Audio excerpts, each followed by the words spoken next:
Now then, haven't seen me for a while.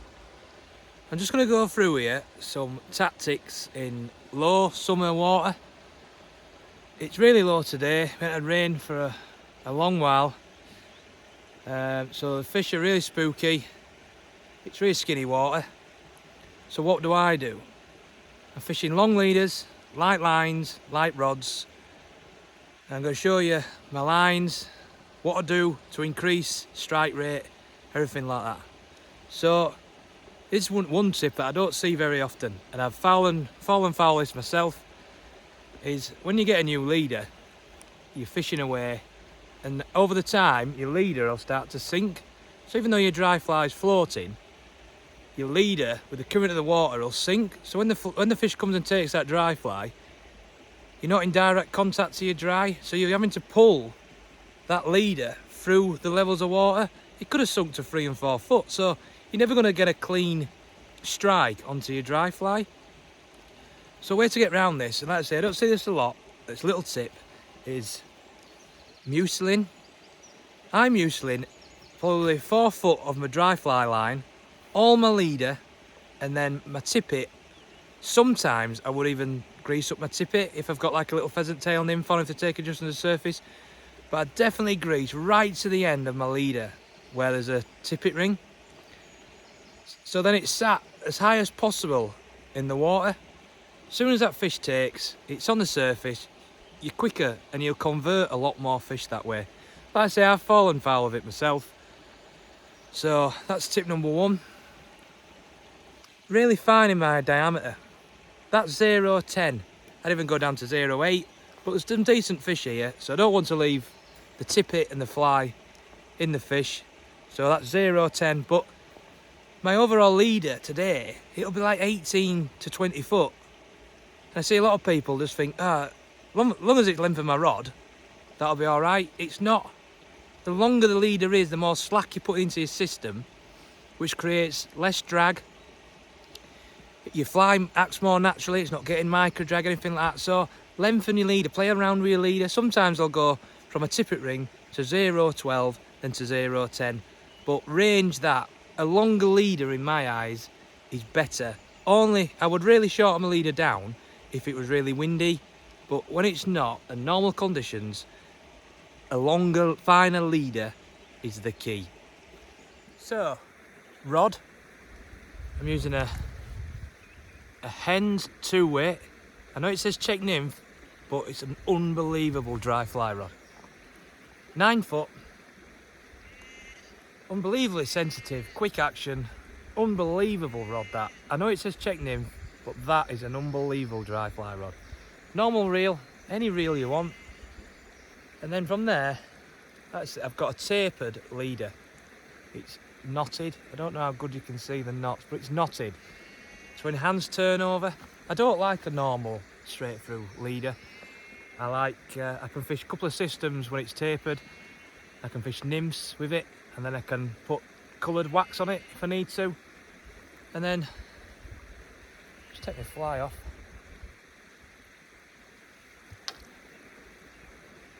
So I'm tippet ring. I'm greasing all my leader, and like I say, 4 foot of my fly line with mucilin so it floats high. And then I've got on, what's that? 1 foot, 2 foot. I've got 2 foot onto a sedge.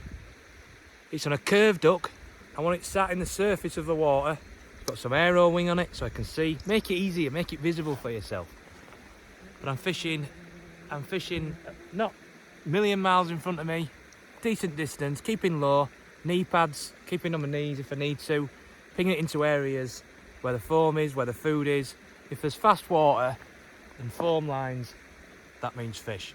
That usually can't go wrong. So here's the pool. Break it down into 3 parts. You've got your head of your pool, obviously middle of your pool where all the foam is collecting, then you've got your tail, or what you might say is a run out, but that's your tail of your pool. Most people will run to the honey spot. Don't get me wrong, you want to spend a lot of time in the honey spot, but down here where the foam is, like I say, foam creates food, fish.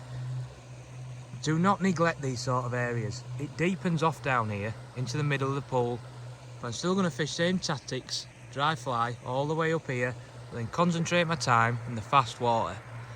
Fast water, going back to the leader, if you're not in contact with that leader because it's sunk, you won't convert as many fish as what you would when you're greasing it. As you can imagine, the fly's floating along the top, the leader's getting dragged under by the current. Time that fish just took, if it hasn't, you know, sometimes they're just licking at the fly. You want to be in quick reaction to that fish. Like I said, it's low, so they're on edge, so that if they're going to come up, they'll be like lightning. So we'll just have a quick go in here and I'll see if I can catch a few fish on camera.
So there you have it.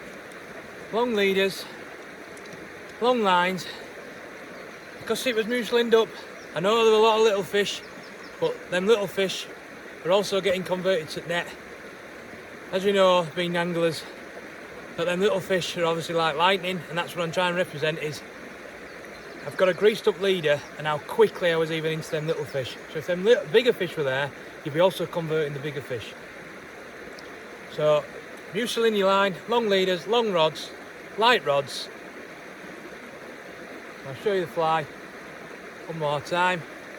It's just squirrel body, a gold rib, deer hair, and a bit of orange aero wing, so I can see it. And as you saw there, I had to keep putting on desiccant just because it was sinking. Maybe with the amount of fish. But no, just to keep it floating so I could see it. So I hope that helps a few of you. So there we have it. Long lines, long leaders, light rods, longish rod. Like I say, if you grease up that leader and longer leaders, I will guarantee you'll convert more fish to the net. I hope that helps. Like and subscribe to my YouTube. Hopefully do a few more of these. I know I've been a bit absent, but it's been shit weather, so I haven't been fishing, to be fair. So I'll catch you all in a bit.